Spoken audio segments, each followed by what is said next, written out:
Fala galerinha do primeiro ano, tudo tranquilo com vocês? Então, comigo aqui está tudo bem. Então, o que nós vamos fazer agora? Nós vamos dar continuidade na matéria. Eu vou gravar esse módulo agora da explicação dos juros compostos, ok? Qual que é a diferença dos juros simples, que a gente viu na aula anterior, para os juros compostos? O que significa? O juro simples, o capital sempre incide em relação ao valor inicial, ou seja, eu tenho um valor fixo que vai aumentando. Já no caso dos juros compostos, ele trabalha o seguinte, ele trabalha com juros em cima de juros, ou seja, ele pega um valor dentro daquele montante, ele calcula os juros em cima desse montante total, certo? Meio confuso isso, né? Então, vamos provar aqui, pegar um exemplo. A gente pega um exemplo para a gente ver como que é essa estrutura e dentro dessa estrutura a gente monta uma fórmula, beleza? Vem comigo aqui que você vai aprender isso agora, ok? Então, olha só, aqui segue a mesma ideia do outro aqui, ó, capital, taxa e a taxa de juros e um M montante. Então, vamos pegar um capital de quanto? Vamos pegar um capital de R$1.000 com a taxa de 10%, igual o outro exemplo.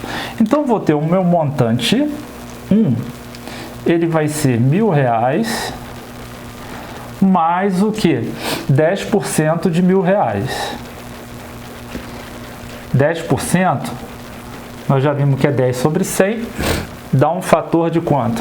Opa, desculpa, de 0,1, né? Vamos trabalhar com fator não, estava pensando em fazer com fator, mas vou fazer da maneira mais simples. Beleza? Então, o que acontece aqui? Se eu resolver isso aqui, meu montante 1, ele vai ser igual a R$1.000 mais quanto? Quanto que é 10% de 1.000? Vai dar 100. Logo, isso aqui eu vou ter um total de quanto? De R$1.100. Beleza? Então, R$1.100 significa o quê? Que é 1.000 mais R$100, certo? Mas se eu fosse colocar isso daqui numa forma percentual, deixa eu até melhorar isso aqui, ó. Quer ver? Se eu colocar esse cara aqui em evidência, 1.000, não é? Então, ficaria 1.000. Aqui, colocar em evidência é fazer o quê? É botar aquele cara ali e dividir. Então, 1.000 dividido por 1.000 vai dar 1, mais o que? 0,1. Logo, eu tenho que M1 vai ser 1.000, que multiplica o quê? 1,1. Beleza? 1.000 vezes 1,1, isso aqui vai dar 1.100. Essa estrutura aqui fica melhor, ok? Deixa eu melhorar esse 1 aqui, porque a canetinha aqui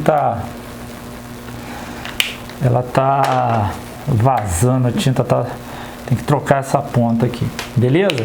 Então, o que eu tenho? Que R$1.100 é a mesma coisa que 1.000 que multiplica 1,1. E isso aqui foi no primeiro mês.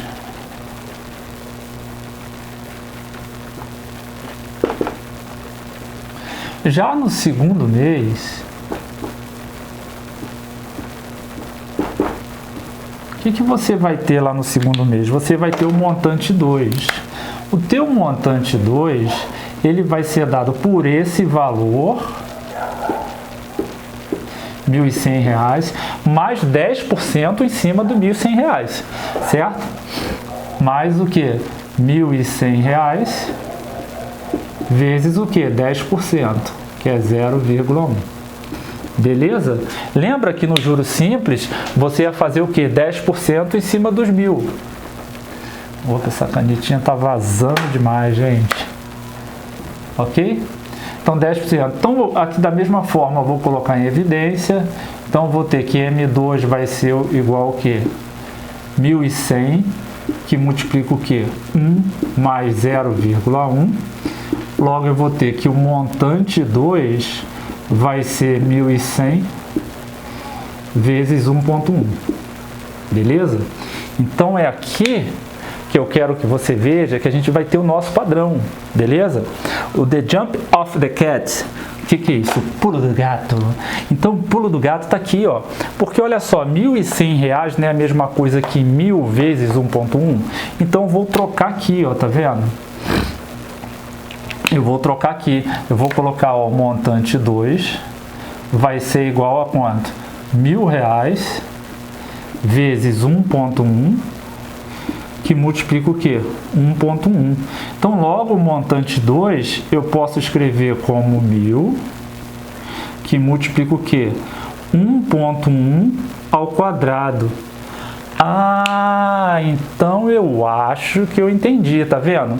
Porque aqui, ó, o que acontece? Se eu colocar elevado a 1 aqui, significa o quê? Que eu tenho 1 aqui, tenho 1 aqui. Aqui eu tenho o capital inicial e aqui eu tenho o fator, né? Que vai ser o quê? 1 mais a porcentagem. Tá vendo? Então, dentro disso daí, ou a porcentagem não, aqui a gente está usando a taxa, né? 1 mais i. Então, dentro disso daqui, a gente vai generalizar, né? Vai criar uma forma geral. Então, generalizando, opa, deu um cebolildos aqui, né? Então, generalizando aqui, o que você vai ter, ó? Você vai ter o seguinte, ó. Você vai ter um montante geral. Como é que a gente iria escrever um montante geral? Vai ser um montante, isso daqui vai ser o tempo, que vai ser igual o capital, 1 mais a taxa, elevado pelo tempo, ok? Na minha época eu usava isso aqui com N, né? O tempo era N. Então, se você às vezes pegar algum outro livro aí e tiver assim, ó, não tem problema não. Significa que ele está falando que o T, o tempo é N, entendeu? Então tá aqui. Então essa é a fórmula geral, beleza? Mas o que a gente pode escrever também dentro dessa fórmula geral, não é? A gente pode escrever também que um montante é o capital mais os juros, né? Então a gente pode colocar até montante em função de N aqui e juros em função de N. Por quê? Que é o tempo, em função do tempo, vai depender de quantos montantes, beleza? E a gente pode até escrever o seguinte, ó, a gente pode fazer a fórmula dos juros sozinho, ó, porque se eu passar esse cara para cá, eu tenho que montante em função do tempo menos capital vai ser igual ao quê? Os juros. Beleza? Mas montante, ele não é a mesma coisa que isso aqui, ó, montante em função de N. Então, montante em função de N eu vou trocar por C, que multiplica o quê? 1 mais I elevado a N menos C. Beleza? Vou colocar até isso aqui assim, ó. Isso vai ser igual aos juros em função de N. Então, sai essa fórmula esquisita aqui, porque se você colocar isso aqui em evidência, você vai ter C, que multiplica o quê? 1 mais I elevado a N menos 1, ok? Então, sai essa formulazinha aqui, bem diferente, né? Então, se você achar isso aqui no livro, ó, os juros vai ser igual... Nossa, essa canetinha aqui tá me incomodando. Isso aqui é um C, tá, gente? Então, juros vai ser igual a C, que multiplica o quê? 1 mais I elevado a N menos 1, beleza? Então, isso daqui para quem gosta de fórmula, né? Tem o cara que vai estudar matemática, se não tiver fórmula, ele entra em frenesi, né? Beleza? Então são essas fórmulas aqui que são as mais importantes. É essa e aquela lá em cima eu só vou repetir, tá? Montante é igual ao quê? Capital mais juros. Então são essas fórmulas que você acaba usando dentro da matemática financeira e com juros compostos, que é um juros mais próximo da realidade, não é?